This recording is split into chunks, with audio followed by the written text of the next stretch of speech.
सभी को नमस्कार। स्वागत करती हूँ कक्षा 12 की हिस्ट्री की ऑनलाइन क्लास के अंदर आप सभी का। हिस्ट्री में हम विभिन्न आंदोलनों को पढ़ रहे हैं, समझ रहे हैं। ऐसा ही एक आंदोलन थियोसॉफिकल सोसाइटी या थियोसॉफिकल समाज, तो उसके द्वारा क्या क्या कार्य किए गए, अन्य आंदोलन और फिर जो समाज सुधार अधिनियम बने हैं उनको हम समझने का प्रयास है वो करेंगे। तो आज का हमारा टॉपिक रहेगा जो है थियोसॉफिकल समाज या सोसाइटी और अन्य आंदोलन और सुधार अधिनियम। तो हम थियोसॉफिकल समाज को समझते हैं। देखिए, थियोसॉफिकल समाज की स्थापना है 1875 में इसकी स्थापना हुई है और इसकी स्थापना हुई है संयुक्त राज्य अमेरिका के न्यूयॉर्क में। याद रखना है, थियोसॉफिकल सोसाइटी की स्थापना है न्यूयॉर्क में हुई है और इसकी स्थापना करने वाली महिला का नाम था रूसी महिला, जिसका नाम था हेलेन पेट्रोवना, और इसके सहयोगी थे हेलेन पेट्रोवना ब्लावात्स्की, पूरा नाम है इसका, और एक अमेरिकन सैनिक थे अधिकारी जिनका नाम था H.S. अल्काट।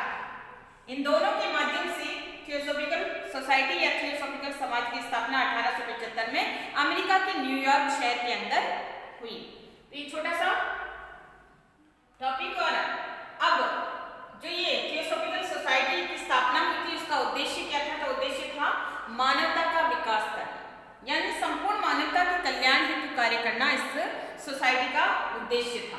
इसके अलावा प्राचीन धर्म, दर्शन व वैज्ञानिक ज्ञान के अध्ययन में जो है सहयोग करना, यानी प्राचीन धर्म दर्शन को वैज्ञानिक और तार्किक दृष्टिकोण के आधार पर समझना और दूसरों को भी इस सोसाइटी के माध्यम से समझाने का प्रयास प्रबल था इनका। और उन्होंने प्राचीन धर्म दर्शन, वेद पुराण जो भी थे, उसके आधार पर उन्होंने प्राचीन धर्म दर्शन को माना और उन्होंने दूसरों को भी इसे अपनाने की बात की या दर्शन के ज्ञान पर उन्होंने सहमति जताई। तो ये था थियोसॉफिकल सोसाइटी का उद्देश्य। इसके अलावा भी भारत के अंदर अनेक आंदोलन हुए जिन्होंने लोगों की मानसिकता को झिंझोड़ा, लोगों की मानसिकता को जगाया, लोगों की मस्तिष्क में चेतना को लाया। तो यहाँ पर एक आंदोलन और आता है जिसका नाम है यंग बंगाल आंदोलन। यंग बंगाल आंदोलन जो कि हेनरी डेरोजियो के माध्यम से चलाया गया था। थे तो ये अंग्रेज अधिकारी हेनरी विलियम डेरोजियो, ये एक शिक्षक थे कॉलेज में, प्रोफेसर कह सकते हैं। और हेनरी विलियम डेरोजियो ने बंगाल के युवाओं को अपनी ओर आकर्षित किया। उनकी विचारधारा से बंगाल के युवा है तो काफी प्रभावित हुए, इसलिए इसको यंग बंगाल आंदोलन के नाम से जाना जाता है। और हेनरी विलियम डेरोजियो ये भी एक जो है यंग प्रोफेसर या यंग शिक्षक ही थे।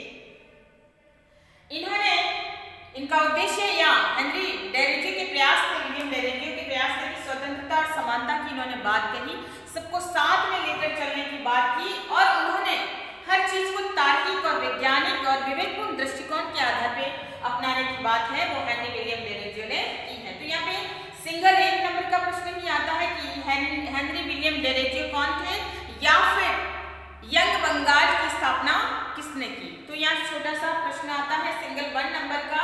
यहाँ पे भी ऐसे ही प्रश्न आते हैं, थियोसॉफिकल समाज की स्थापना किसके माध्यम से की गई, तो आपको 2 नाम बताने हैं। कब की गई? तो 1875 के अंदर। इसका उद्देश्य क्या था? तो मानवता का विकास और प्राचीन धर्म और दर्शन को तार्किक दृष्टि पर अपनाने की बात कही। ठीक है। अब सिख सुधार आंदोलन, चूंकि भारत के अंदर अनेक आंदोलन चल रहे थे, अनेक क्रांतिकारी परिवर्तन की बातें हो रही थी, तो ऐसे में सिखों ने भी, जो सिख समाज हमारा धर्म हिंदू मुस्लिम सिख ईसाई, ठीक है, तो ऐसे में पंजाब में जो शाखा पनपी थी सिख शाखा, वहां पर भी सुधार आंदोलन हुआ। और इस सुधार आंदोलन की शुरुआत 1920 से 21 के मध्य हुई और अकाली दल था इसका, कह सकते हैं, प्रमुख दल। और इन्होंने इस अकाली दल के माध्यम से जो सिख समाज के जो गुरुद्वारे होते हैं गुरुद्वारा जिसमें गुरु ग्रंथ साहिब होता है, धार्मिक स्थल जिसे हम मंदिर कहते हैं, वही सिखों के अंदर जो है उनके धार्मिक स्थल को गुरुद्वारा के नाम से जाना जाता है। तो इस गुरुद्वारे के प्रबंधन के प्रयासों को सार्थक बनाने का प्रयास है इस आंदोलन के माध्यम से किया गया कि प्रबंधन में सुधार कैसे किया जाए। तो इस प्रबंधन के सुधार हेतु प्रयास है वो रहे। तो जब ये आंदोलन चल रहे थे भारत के अंदर, तो इस दौरान जो है मुस्लिम सभ्यता और संस्कृति या मुस्लिम धर्म के अंदर भी अनेक प्रकार की जो है बुराइयां रूढ़ियां मौजूद थी, तो उनको हटाने के लिए इस्लाम के अंदर भी आंदोलन हुए, जिसमें एक आंदोलन माना जाता है अहमदिया आंदोलन। अहमदिया आंदोलन जिसके संस्थापक माने जाते हैं, प्रवर्तक माने जाते हैं गुलाम अहमद कादियानी। ये पंजाब के अंदर हुआ था और इस आंदोलन का जो क्षेत्र था वो पंजाब का गुरदासपुर जिला था और कादियानगर। तो ये अहमद जो है गुलाम अहमद कादियानी ये यहीं के थे और इन्होंने अहमदिया आंदोलन को इस्लाम सभ्यता और संस्कृति को बनाए रखने के लिए इन्होंने चलाया था। तो इन्होंने इस आंदोलन के माध्यम से पाश्चात्य सभ्यता का विरोध किया, क्योंकि भारत के अंदर पाश्चात्य सभ्यता का प्रभाव है बढ़ता चला जा रहा था। इसके चलते उन्होंने पाश्चात्य सभ्यता को छोड़ने की बात कही है और इस्लाम के मूल सिद्धांतों को अपनाने की बात है इस अहमदिया आंदोलन के माध्यम से की गई। ठीक है, तो ये छोटा सा आंदोलन है अहमदिया आंदोलन। फिर इसके अलावा दूसरा इस्लाम का एक और आंदोलन जिसमें योगदान जाता है सर सैयद अहमद खां, जिन्होंने अलीगढ़ विश्वविद्यालय की स्थापना है यूपी के अंदर की थी। तो इनके आंदोलन को अलीगढ़ आंदोलन के नाम से जाना जाता है। इन्होंने इस्लामिक पहला विश्वविद्यालय खोला था जिसमें इस्लाम के छात्रों को शिक्षा दी जाती थी, मुस्लिम छात्रों को शिक्षा दी जाती थी। तो अलीगढ़ विश्वविद्यालय की स्थापना है वो जो है सर सैयद अहमद खां के माध्यम से की गई।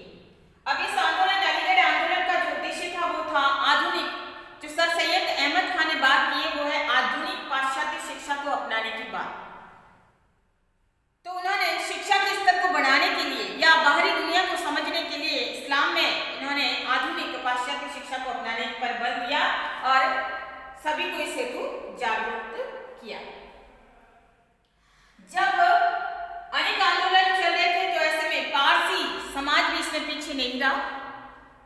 पारसी समाज में आंदोलन की शुरुआत है वो पारसी समाज की रूढ़ियों को या कुरीतियों को या इस समाज के अंदर जो बुराइयां व्याप्त थी इसको हटाने के प्रयास हेतु पारसी समाज के द्वारा भी आंदोलन किया गया और इस आंदोलन का नाम था रहनुमाए मजदा-ए-आसन सभा। ठीक है, ये काफी महत्वपूर्ण था पारसी आंदोलन के अंदर। इसकी शुरुआत जो मानी जाती है वो 1851 में इसकी स्थापना हुई है और इसकी स्थापना में सबसे ज्यादा सहयोग रहा नौरोजी फरदौन जी, दादा भाई नौरोजी और एस बंगाली। तो इन तीनों का महान योगदान रहा इस सभा की स्थापना में और इस सभा की स्थापना हुई थी 1821 के अंदर। ठीक है, और इन्होंने भी पारसी समाज के अंदर व्याप्त बुराइयों का विरोध है वो किया। तो इस प्रकार जब भारत के अंदर अनेक क्रांतिकारी आंदोलन चल रहे थे तो यहाँ पर कई प्रकार के लोग हैं वो आगे आए, कई प्रकार के सुधारक हैं वो आगे आए और इन्होंने अपने अपने समाज में सुधारने के लिए जो है विभिन्न आंदोलनों का स्वरूप है वो रखा। तो ये तो था आंदोलन। अब हम समझते हैं सुधार। ठीक है, देखिए हम कानूनों को समझते हैं कि ये विभिन्न जो आंदोलन हुए थे उन आंदोलनों के फलस्वरूप समाज में क्या क्या सुधार अधिनियम बने, कौन कौन से कानून बने, तो उन कानूनों को समझते हैं।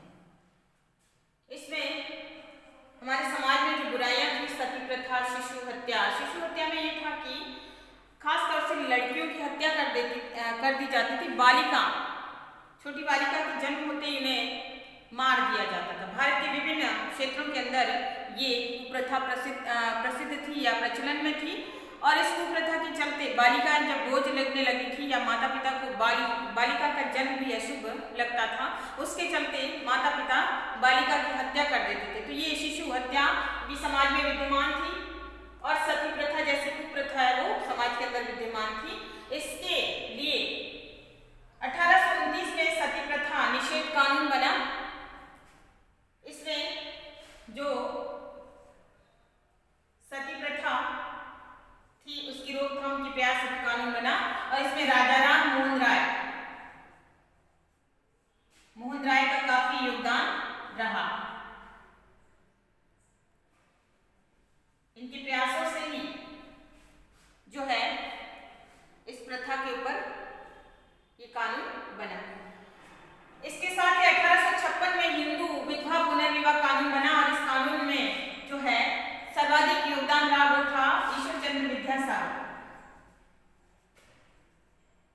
जो कि बंगाल के थे और इन्होंने विधवाओं की स्थिति में सुधार हेतु विधवा पुनर्विवाह जो है पर बल दिया। इन्होंने वेद पुराण भारतीय धार्मिक ग्रंथों को पढ़ा और इसके आधार पर उन्होंने तर्क सम्मत जो है अपना मत दिया कि हमारे जो धार्मिक ग्रंथ है उसमें विधवा को पुनर्विवाह की जो है सहमति दी गई है। तो ऐसे में भारतीय विधवाओं की समस्याओं को देखते हुए उन्होंने विधवा पुनर्विवाह पर बल देने की बात कही और उन्होंने इस हेतु सार्थक प्रयास किए। उन्होंने ईश्वरचंद्र विद्यासागर ने हजारों लोगों से हस्ताक्षर करवाए जो इनके समर्थन में थे उनसे, और उस हस्ताक्षरित कागज को या पत्र को उन्होंने ब्रिटिश सरकार के पास भेजा और ब्रिटिश सरकार को इस पर एक्ट बनाने की बात कही या ब्रिटिश सरकार को इसके हेतु कदम उठाने की बात की और ब्रिटिश सरकार ने उनके इन प्रयासों को सार्थक मानते हुए अंत में 1856 में कानून बनाया, वो था हिंदू विधवा पुनर्विवाह कानून। तो एक नंबर के प्रश्न है। सती प्रथा राजाराम मोहन राय निषेध कानून कब बना? 1829 के अंदर। अब हिंदू विधवा पुनर्विवाह कानून किसके सार्थक प्रयासों के द्वारा? तो ईश्वरचंद्र विद्यासागर के प्रयासों के द्वारा। कब बना? 1856 के अंदर। 1889 में D.K. कर्वे, इन्होंने जो कि मुंबई के थे, इन कर्वे ने विधवा आश्रम खोला विधवाओं की जो है उत्थान के लिए।